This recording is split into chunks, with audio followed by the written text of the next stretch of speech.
Hello, എന്തൊക്കെയുണ്ട് വിശേഷങ്ങൾ? എല്ലാവരും സുഖമായിരിക്കുന്നെന്ന് വിചാരിക്കുന്നു. ഇത് നമ്മുടെ 87ാമത്തെ പാർട്ടാണ്. എന്നാൽ നമുക്ക് സ്റ്റോറിയിലേക്ക് പോയാലോ? സബ്സ്ക്രൈബ് ചെയ്ത് സപ്പോർട്ട് ചെയ്യാനും ലൈക്ക് ചെയ്തും ഷെയർ ചെയ്തും സപ്പോർട്ട് ചെയ്യാനും മറക്കരുത് കേട്ടോ. 15 ദിവസമാണ് അയാൾ എനിക്ക് സമയം തന്നിട്ടുള്ളത്. അതിനുള്ളിൽ ഞാൻ അയാളുടെ അടുത്ത് എത്തിയിരിക്കണം. 10 ദിവസത്തെ ക്യാമ്പുണ്ട്.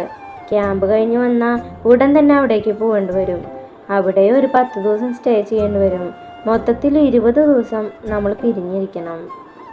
ശിവ അത് പറഞ്ഞിട്ടും ഒന്നും മിണ്ടാതിരിക്കുകയാണ് പാർവണ. പക്ഷെ അവളുടെ ഉയർന്ന രീതിയിലുള്ള ഹൃദയമിടിപ്പ് തൻ്റെ കാതിൽ അവന് കേൾക്കാമായിരുന്നു.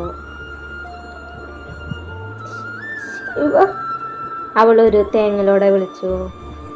അയ്യേ, ഇതെന്താ എൻ്റെ കുട്ടിക്കാരയ്യാണോ? ശിവ അവൾക്ക് നേരെ മുഖം ഉയർത്തിക്കൊണ്ട് ചോദിച്ചു. ഞാനും നിന്റെ കൂടെ വരട്ടെ ശിവ, എനിക്ക് നീ ഇല്ലാതെ പറ്റില്ല, അവൾ കരഞ്ഞുകൊണ്ട് പറഞ്ഞു. ശിവ ബെഡിൽ എണീറ്റിരുന്നു. അവിടെ എത്തി എനിക്ക് തിരക്കായിരിക്കും പാർവണ. അതിനിടയിൽ എനിക്ക് നിന്നെ ശ്രദ്ധിക്കാൻ കഴിയില്ല. ഒരു 10 ദിവസത്തെ കാര്യമല്ലേ ഉള്ളൂ, അതൊക്കെ വേഗത്തിൽ പോവല്ലോ. പറ്റില്ല, ഞാനും നിന്റെ കൂടെ വരും. പാർവണ, നീ വെറുതെ വാശി പിടിക്കണ്ട. നിന്നെ പിരിഞ്ഞിരിക്കുന്നില്ല, എനിക്ക് നല്ല സങ്കടമുണ്ട്.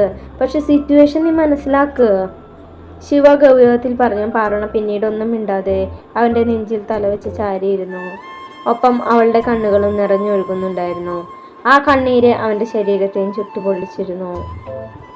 കരയാതെ പാർവണ, ശിവ അവളെ തന്നിലേക്ക് ചേർത്ത് പിടിച്ചുകൊണ്ട് പറഞ്ഞു. ഒപ്പം അവൻ്റെ കൈകൾ അവളുടെ ഇടുപ്പിൽ മുറുകിയിരുന്നു. ശിവ, അവളൊരു വിറയലോടെ വിളിച്ചതും ശിവ ഉയർത്തി തൻ്റെ മടിയിലേക്ക് ഇരുത്തി. തനിക്ക് നേരെ തിരിച്ചിരുത്തിയതിന് ശേഷം അവളുടെ കാലുകൾ തൻ്റെ പിന്നിലേക്ക് പിണച്ചു വെച്ചു. പാർവണ അപ്പോഴും ഒരു വിറയലോടെ അവൻ്റെ മുഖത്തേക്ക് നോക്കിയിരിക്കുക മാത്രമാണ് ചെയ്തത്. അവൻ പതിയെ അവളുടെ കഴുത്തിലേക്ക് മുഖം ചേർത്ത് അവളുടെ ചെവിയോട് ചേർന്ന കുഞ്ഞു മറുകിൽ ഉമ്മ വെച്ചു. അവളുടെ മുഖത്തേക്ക് പാറി വീണ മുടിയിഴകളെ ചെവിക്ക് പിന്നിലേക്ക് മാടി ഒതുക്കി വെച്ച് അവളുടെ നെറുകയിൽ ഉമ്മ വെച്ച് താഴെ കണ്ണിലും കവളിലും ഉമ്മ വെച്ച് കവളിൽ ഒന്ന് കടിച്ചതും അവളൊന്ന് പിടഞ്ഞു. ശിവ, എന്നെ കൊണ്ടുപോവാ, അവനിൽ നിന്ന് അടർന്നു മാറിക്കൊണ്ട് അവൾ വീണ്ടും ചോദിച്ചു. പാർവണ, നീ അത് പിന്നെയും പറഞ്ഞ് എന്നെ ദേഷ്യം പിടിപ്പിക്കണ്ട പ്ലീസ് ശിവ, അവൾ കരച്ചിലോടെ ചോദിച്ചു. നീ ഇങ്ങനെ കരയാൻ മാത്രം എന്താ ഉള്ളത്? 10 ദിവസം കഴിഞ്ഞാൽ ഞാൻ തിരിച്ചു വരും, ചത്തൊന്നും പോവില്ല. ശിവ അത് പറഞ്ഞതും കരഞ്ഞുകൊണ്ടിരുന്ന പാർവണ കരച്ചിൽ നിർത്തി അവൻ്റെ മടിയിൽ നിന്ന് താഴെ ഇറങ്ങി. അപ്പോഴാണ് താൻ എന്താണ് പറഞ്ഞതെന്ന ബോധം ശിവയ്ക്കും വന്നത്. Sorry I am really sorry, Shiva ദയനീയമായി പറഞ്ഞു. പാർവണ തിരിഞ്ഞവന് അഭിമുഖമായിരുന്നു. ഇങ്ങനെ ഒരു സോറി പറഞ്ഞാൽ എൻ്റെ സങ്കടം മാറുമോ? എൻ്റെ കുഞ്ഞിൻ്റെ സങ്കടം മാറാൻ ഞാനിപ്പോൾ എന്താ ചെയ്യണ്ടേ? ശിവ അവളുടെ തോളിലൂടെ കൈയിട്ടുകൊണ്ട് ചോദിച്ചു. വേണ്ട, എന്നോട് മിണ്ടണ്ട, അവൾ കൈ തട്ടി മാറ്റിക്കൊണ്ട് പറഞ്ഞു. ഞാൻ സോറി പറഞ്ഞില്ലടി പ്ലീസ്. അവൾ പതിയൊന്ന് മൂളി. എൻ്റെ എല്ലാ തിരക്കുകളും കഴിഞ്ഞ് ഉടൻ തന്നെ നമുക്ക് നിൻ്റെ വീട്ടിലേക്ക് പോകണം. നമ്മൾ 2 പേരോടും അങ്ങോട്ട് വരാൻ പറഞ്ഞിട്ടുണ്ട് നിൻ്റെ അച്ഛൻ. ആണോ ശിവ? സത്യമാണോ? അച്ഛൻ നിന്നെ വിളിച്ചോ?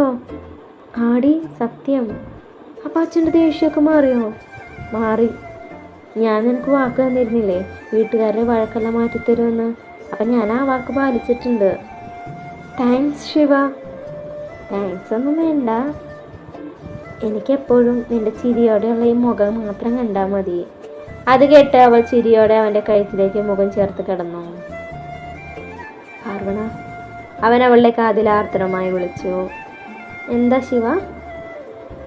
എൻ്റെ മനസ്സിൻ്റെ പാതിയായി, എൻ്റെ ആത്മാവിൻ്റെ പാതിയായി, ശരീരത്തിൻ്റെ പാതിയായി നിന്നെ എനിക്ക് വേണം. നിന്നെ എൻ്റെ സ്വന്തമാക്കട്ടെ ഞാൻ, എല്ലാ അർത്ഥത്തിലും. അത് കേട്ട് പാർവണ പിടഞ്ഞുകൊണ്ട് അവനിൽ നിന്ന് എണീറ്റു. എന്താടി?